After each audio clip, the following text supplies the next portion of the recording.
এখন হচ্ছে ভোর 6টা। আমি আসলাম, আমি কালকে রাত্রে আসছি রাসুদার করে। এখনো লেকের পানি কমে নাই। এখন ছিপ ফেলবো, সুমো বড়শি ফেলানো আছে, নতুন আদা তৈরি করে এখন ছিপ ফেলবো। দেখা যাক, আপনাদের আপডেট জানাতে থাকবো। আশা করি মাছ হওয়ার সম্ভাবনা আছে, মাছের ওয়াশ আছে। খুবই সুন্দর পরিবেশ, একদম ঘরের সাথে বাজানো। এটা হচ্ছে রাসুদার গড়।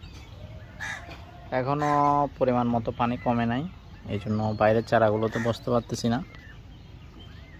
এখানে বসলাম। একটা রুই মাছ হিট হয়েছে আমাদের, 700-800 গ্রাম হতে পারে। আমি একা আছি, এই জন্য ভিডিও করতে পারতেছি না।